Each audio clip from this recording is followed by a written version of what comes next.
Hey, everybody. Welcome to the Daily Objective and happy Independence Day observed. That's right. Today is Independence Day, in parentheses, observed. I think the banks are closed. Various government jobs get the day off. That's very nice. We're happy us Americans could celebrate this holiday observed with all of you around the world.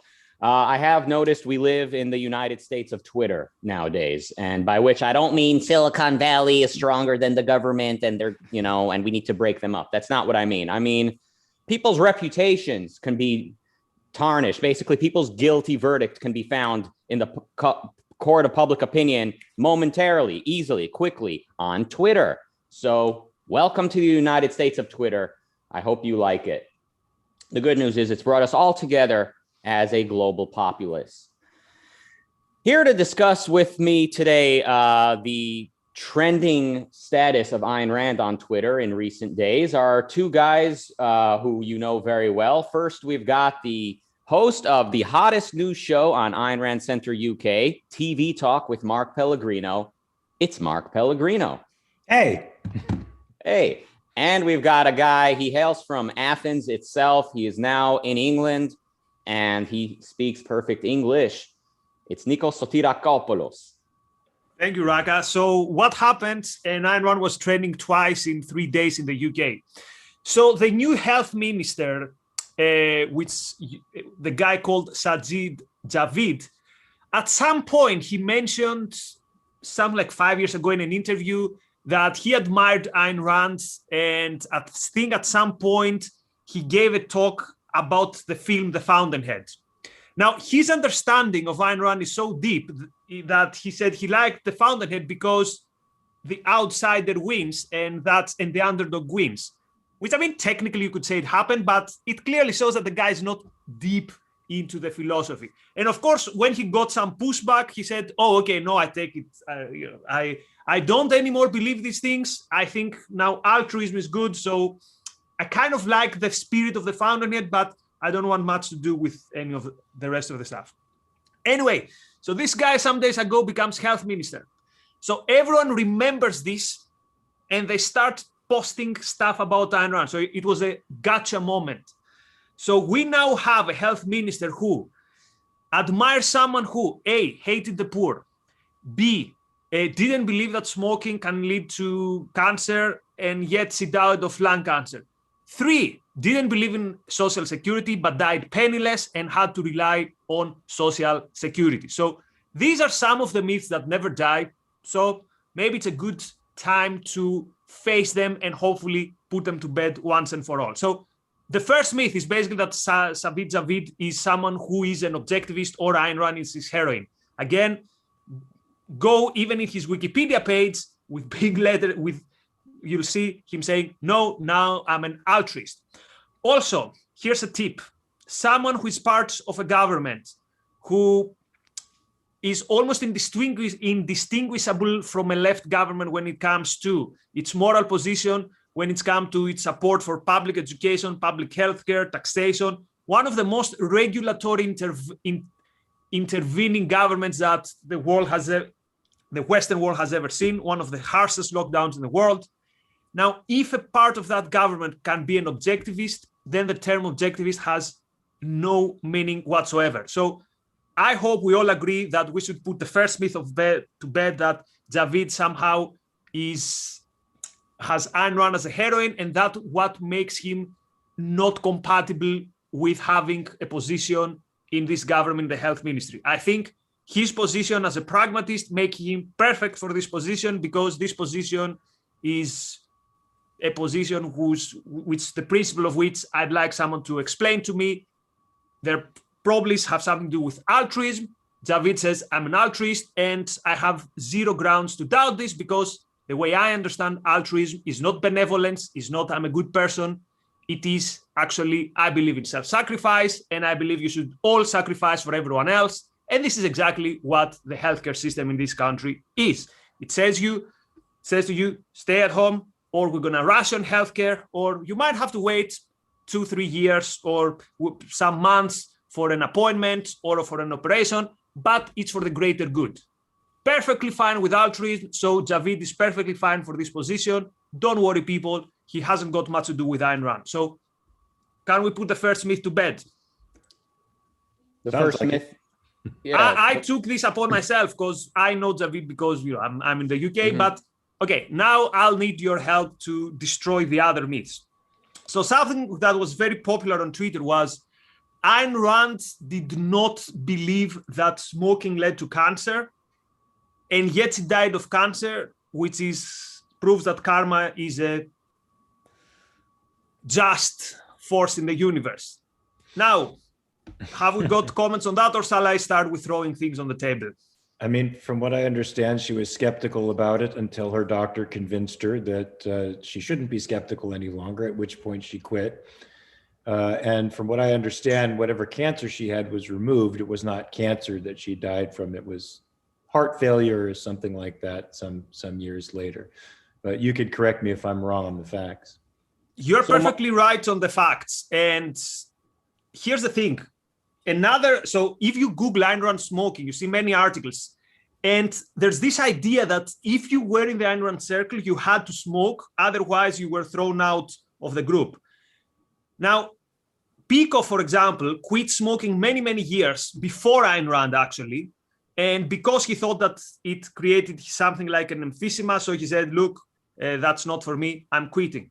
So how you can have a quote cult where if you don't smoke, you're thrown out. But the number 2 of the quote cult, at some point way before the leader of the cult quit smoking, only the Twitter people who attacked Rand know more. Also, I have here the testament of your doctor, so we can check all these things that the Twitter people say, but let's hear from Rucka. No, I like the fact someone actually found out what her doctor said, and we actually needed to get to the bottom of whether she quit smoking when she found out it was bad for you. So Mark, you made a remark the other day on TV Talk. So it sounds like maybe it was tongue in cheek when you said something about Ayn Rand being a smoker. Based on what you just said now, you agree that she quit when she found out it was bad for her? I think I remember her being skeptical, but the reasons for being skeptical seemed pretty justified to me. And when she was confronted with information that she felt was credible from her own doctor, she quit. Yeah. All right. And sounds like we all agree Ayn Rand was a saint and never made any mistakes. I'm joking. Yeah, Nikos. So clearly, her smoking was not a good choice when it comes to her health, right? But we were in the 70s. No, actually, in the 70s, she quit. We were in times where the link between smoking and the bad effects was still something new. It's not as stuck in our in our common consciousness as it is today. But here's my biggest problem with this. In fact, cigarettes were rationed out by the US government to soldiers, GIs overseas. And if you watch movies from the 40s and the 50s, almost every actor in almost every scene is smoking a cigarette. It was just sort of a cultural phenomenon. It's less so here, but go to Europe or go to Asia and you're going to find more smokers than you can stomach if you're American. Yeah, but my biggest problem with this myth is that it implies that Ayn Rand had no respect for science, which is quite funny if you read any of her books, fiction or non-fiction. So I would even go and say that Ayn Rand is perhaps the most passionate defender of the mind and of its role in science. And if someone tells me, no, she's not, I would ask you, okay, give me 5 people who celebrated in their novels science as much as Rand did. Anyway, let's also debunk the myth that she didn't believe that smoking alcohol can cause cancer. So here is Mary Dworetsky, who was her doctor, who actually told her that you have lung cancer. Quote, I know she'd been a heavy smoker all her life. She never was without a cigarette in my office. She knew exactly what was the cause of her cancer. She never smoked another cigarette.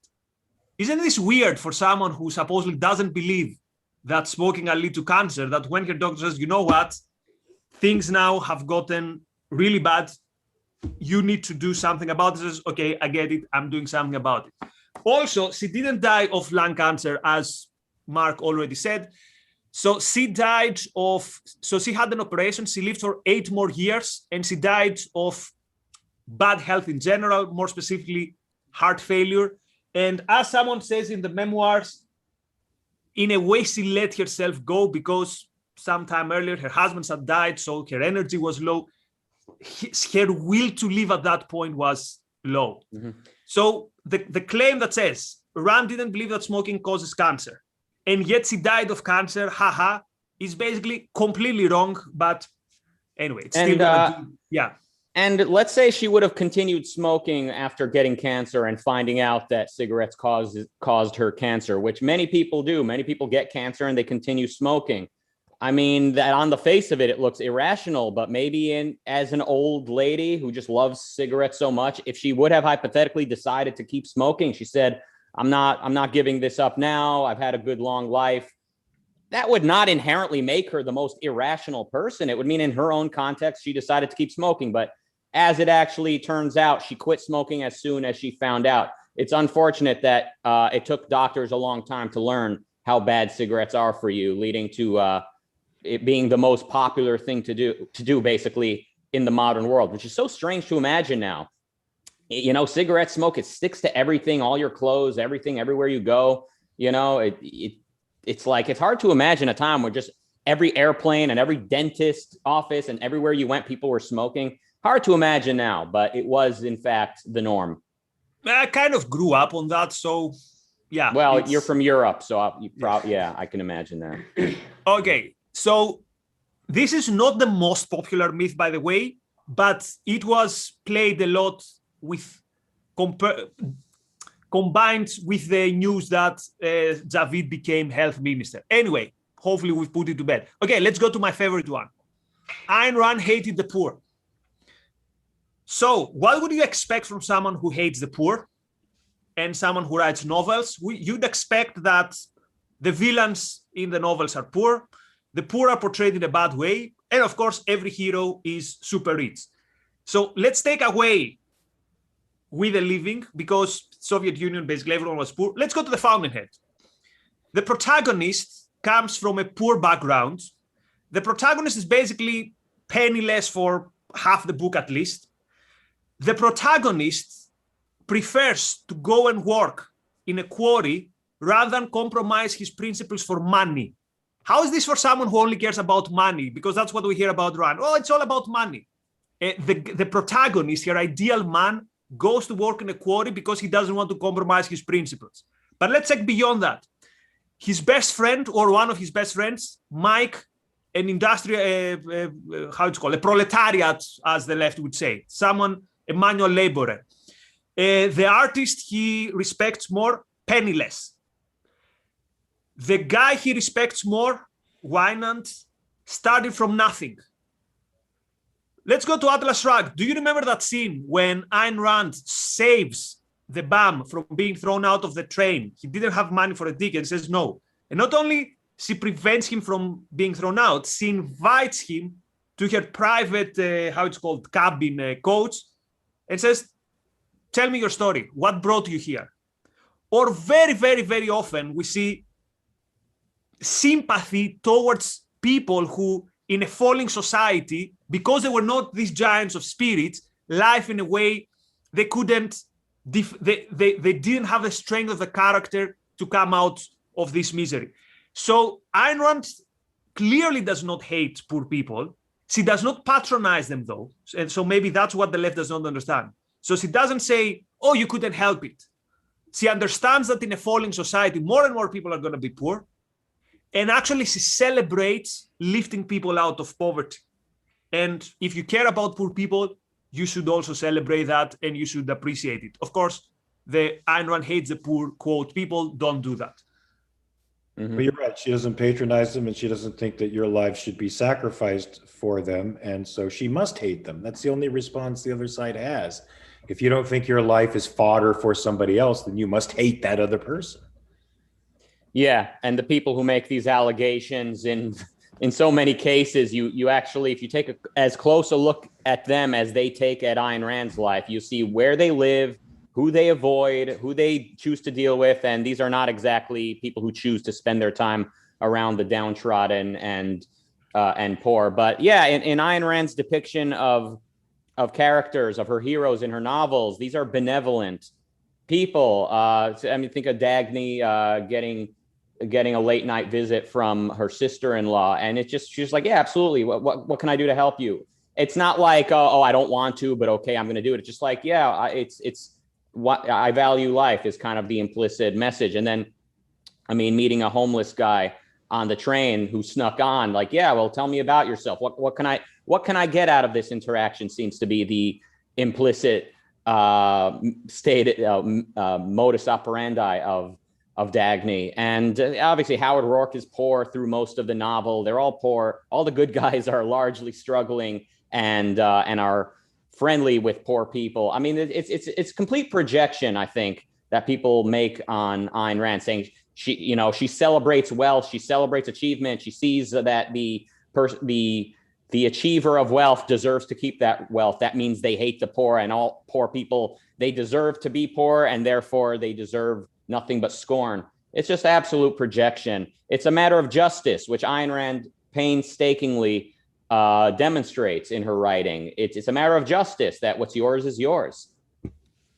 Not to mention about the arch hero in Atlas Shrugged, what job he's doing, where is he living, but that contains a spoiler, so I'm not gonna do it. Okay, myth number 4. Yeah, okay, another favorite one. Ayn Rand died penniless. So where does this myth come from? Doing some research, probably it's related to the 5th myth, that she relied on Social Security not to starve. We're gonna deal with this. We had a whole episode on this. But I'm very curious to the people who believe that she died penniless. So here you have someone who has written 2 of the biggest bestsellers of the 20th century. One of them became a Hollywood film. She was actually negotiating the rights of the second one to become a TV series. Someone who does speaking engagements at the highest level, who's doing TV. Someone from, about what we know from people who knew her, did not live an extravagant life. How can you put this together and believe that she died penniless? I mean, the mere fact that she would get, let's say, $1 from every copy of Atlas Shrugged. Also, the objectivist movement in some ways, post Ayn Rand, is based on Ayn Rand's estate that she left to Leonard Peikoff after her death. So it would take 2 minutes of Googling. I don't know, maybe that's too generous. 20 seconds of Googling, like, okay, how much do her books sell? Oh, then how did she die penniless? Or maybe she was doing like parties and drugs. Oh no, it's not even that. So why? How can you come up with something which is so ridiculously out of this world? It's not even that you got something right, but it's not completely right. It's like you got it completely wrong. I mean, yeah, go ahead, Mark. You go ahead. You go first. Okay, of all the allegations against Rand, I think this one is just the most unfounded and the most malicious in nature. Just so clearly somebody wanted to sling, like they just wanted to paint Ayn Rand's total life as a failure. Like she dedicated her life to villainizing the poor, and she ended up poor. I mean, it's a complete lie. I can't imagine anyone actually believes that based on any amount of research.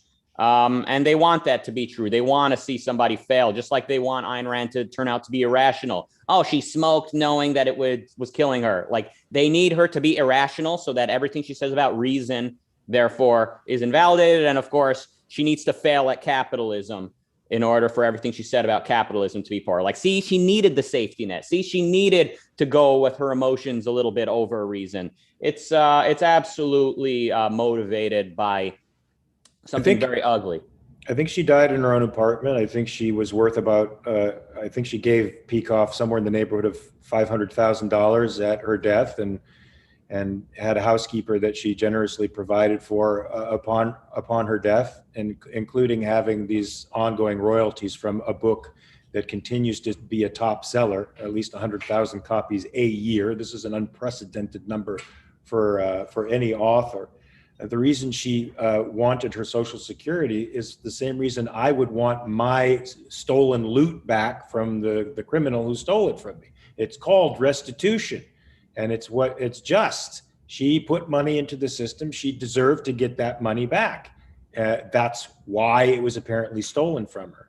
So it's sort of ironic that these Jagovs are claiming that she did it not only at the point of need, but to highlight her hypocrisy. And it's not, there's nothing hypocritical about what she did. If you think someone stole something from you, you have the right to restitution.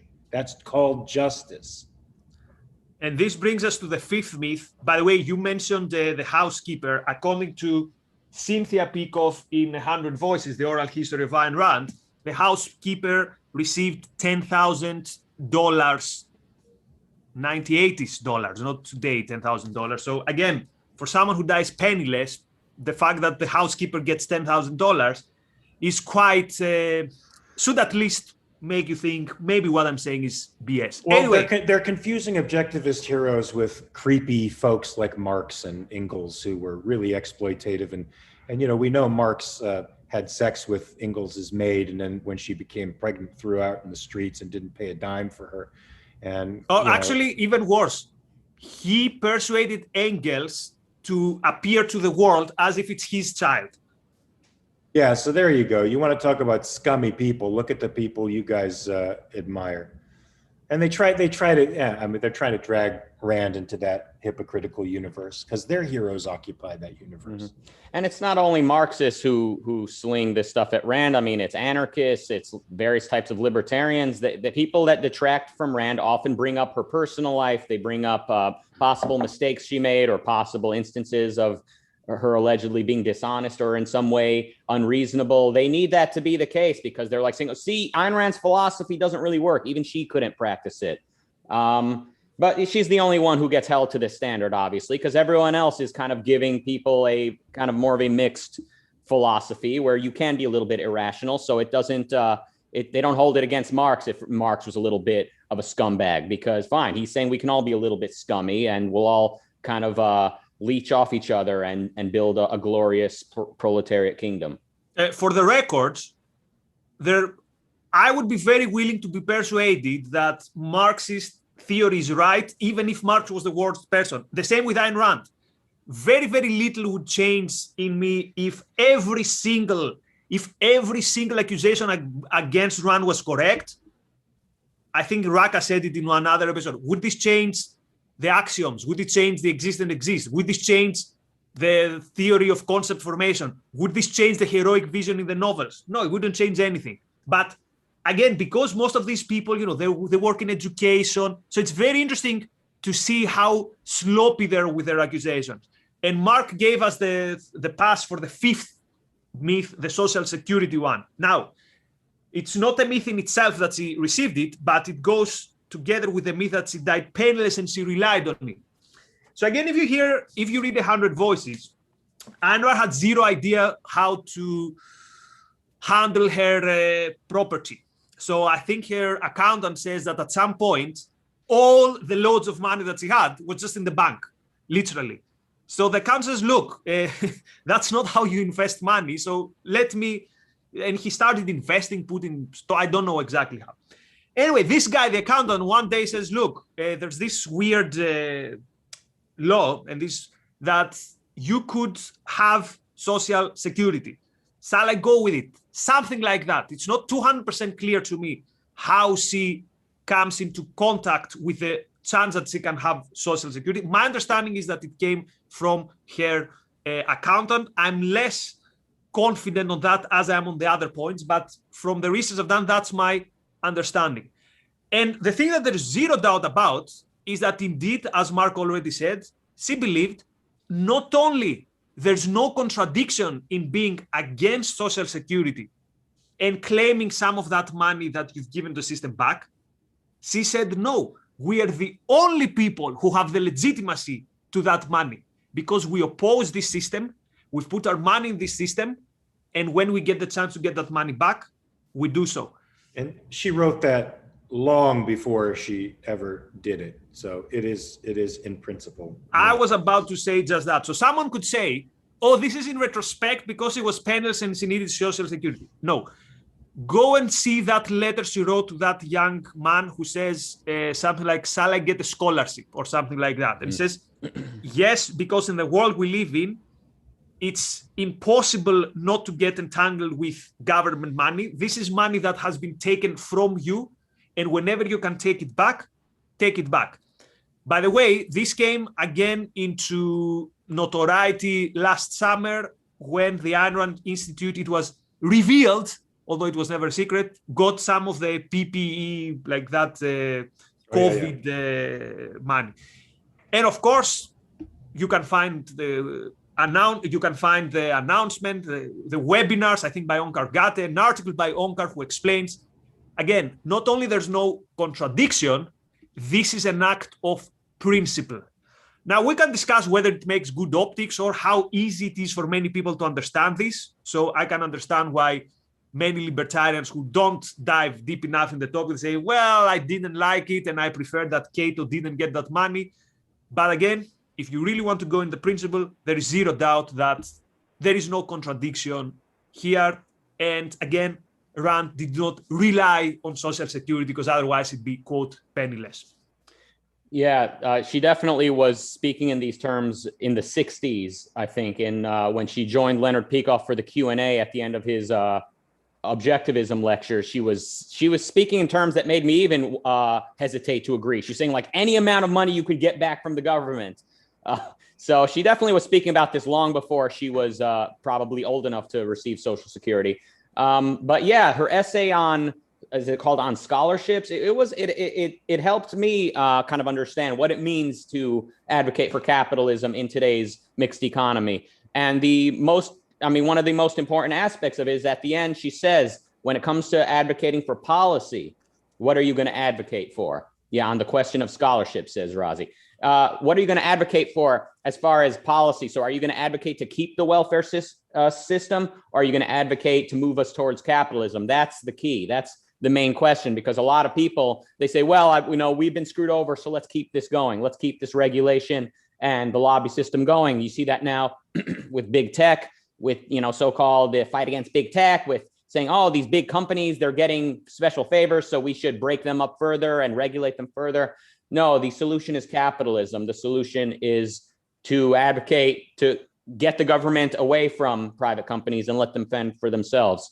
That's the ultimate question, is what are people advocating for policy-wise moving forward? Should we read some super chats? Yes, folks? Please. All right. Sammy is bored again. Thank you. Mary Aline with 2 super chats in a row. Thank you. Zalmi then sends 1, 2, 3, 4, 5, 6, 7, 8, 9, 10, 11, 12, 13 super chats in a row, each for 99 cents and a picture of a peach. Interesting super chat. Thank you for that. Jonathan Honig then with $14.99 says, in honor of America and ARC UK. Thank you, Jonathan. Phil with £5 says, what about e-cigs and regulation? Would Miss Rand fight the NHS? I think she would advocate to dismantle and privatize the health industry, right? Here's the one thing that the critics of Ayn Rand got completely right. Rand and her philosophy is indeed incompatible with the NHS.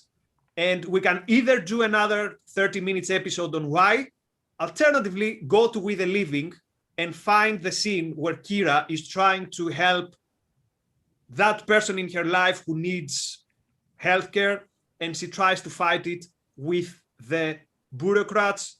Or go and check the survival rates from diseases where the speed of intervention is important and of the essence.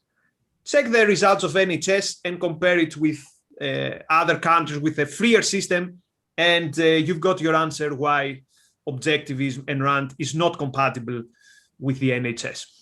Mm-hmm. No, actually, you get parts of this answer, because the answer obviously is way less specific than that, but this is some nice concretization. All right. Zalmi sent another picture of a peach. Thank you. Cobb asking Nikos if he'll be at Ocon. I'm generally not a fan of asking the host where they'll be, and it's kind of a strange thing, but no, not stretching at all. I'm looking every day for the travel restrictions, for the flight corridor to open. Mm-hmm. I've got my hand on the ticket like that. Of course, I'm gonna be to Ocon. If it's possible, I'm gonna be there. I'm gonna do whatever I can to be there, even if it includes flying through a third country. But hopefully, I'll be there. But when is Ocon and where is it again? 26th of August or 27th. 26th or 27th, Austin. 27th of August, Austin. Okay. Sounds like Mark is contemplating if he'll be able to attend or not. For people who don't know, Ocon is the Objectivist Conference, the yearly summer conference of the Ayn Rand Institute. So, yeah, hopefully we're going to be there. Mary-Aline with $5 says, I think misrepresenting Ayn Rand is often intentional dishonesty. Even if it's not intentional, not verifying your information is just as bad. Yeah, it's slinging, it's smearing. It's reckless and thoughtless when people just throw these factoids around, which reminds me to be careful when I spread what I've heard somewhere. Thank you. I was about to say this, Rucka. So the big lesson for us here is we need to be better than these people. So I don't like to see, Che Guevara threw homosexuals to concentration camps. I'm mentioning this because it's very, very popular. This is okay. That's an interesting very, example. very questionable and very questionable if it happened because of their sexual orientation or he was sending people there anyway. So again, so much material to attack the collectivists. You don't have to focus on something which is of dubious historical specificity, and that particular claim, which is very popular in Turning Point circles and all that stuff, I would take it with many, many, many pinches of salt. All right. And Turning Point USA are facing an identity crisis of sorts, where certain elements within the conservative side of town are telling Turning Point USA, why are you so tolerant of homosexuals? Shouldn't we be real Christians? So Turning Point USA are basically coming face to face with these elements of the right. And, their mixed premises are coming home to roost. I wish them all enlightenment. I hope they all realize that it's time to do away with religion altogether, do away with any elements of collectivism, and come towards the light, folks. Come towards the light. We got another super chat just now by Shali Sama with $5 American. I heard that the lung cancer operation and the medication afterwards made Ayn Rand pretty much destitute. Any thoughts? What does destitute mean? Like poor or weak? Yeah, poor. Poor?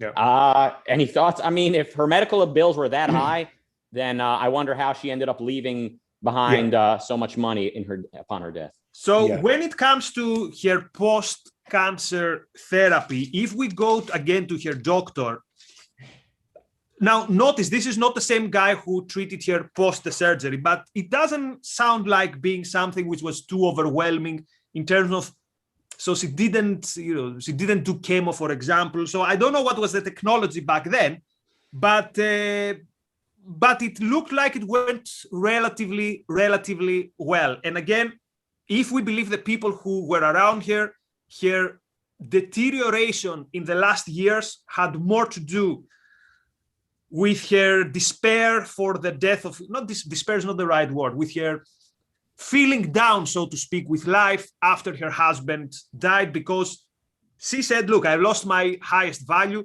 Remember that very beautiful moment in that interview where the interviewer asks, would you wish that there's a heaven so you'd meet your husband? Says, if there was, I would kill myself right now to go and find him. How's that about someone, by the way, who has no feelings? Anyway, so I don't think this idea that her treatment made her destitute, either definitely not financially, but either in terms of her health. I don't think that, again, from what we can tell from the sources, this doesn't look right. And also go and see interviews post 1974. She has energy. I think the Donahue thing is post 74. I'm not 200%, but the famous one with the orange dress. Raz, if you can check, when is the Donahue orange dress interview?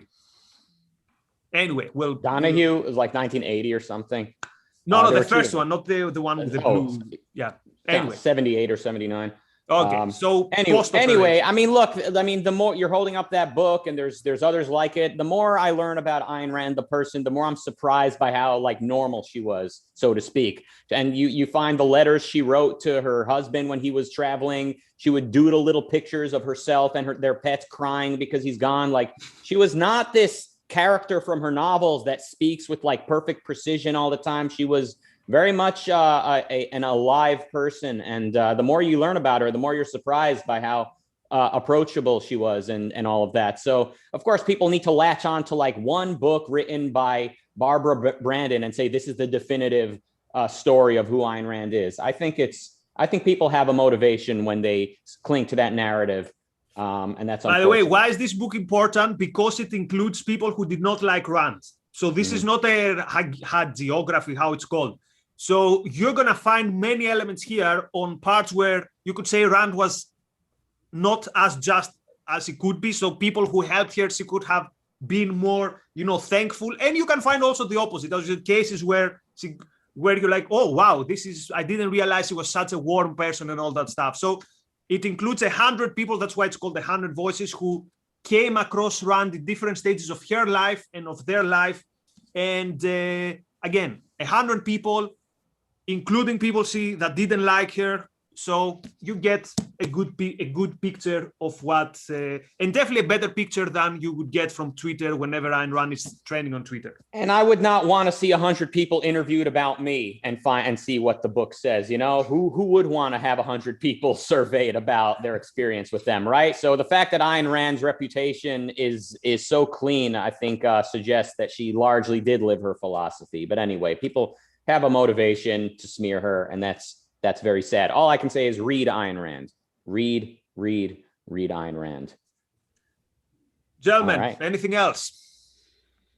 Read Ayn Rand. And let's jump over to Clubhouse. Do we have Dr. Binswanger coming up? Of course. It's Monday. Another usual, myth is, Ayn Rand's characters are too perfect, they're unrealistic. So Harry Binswanger shows up today in our channel in 1 hour and 20 minutes and ask the question, can we be perfect? Or it's something like that. It's about perfection. So I like that. It's gonna be good. So thanks for being with us.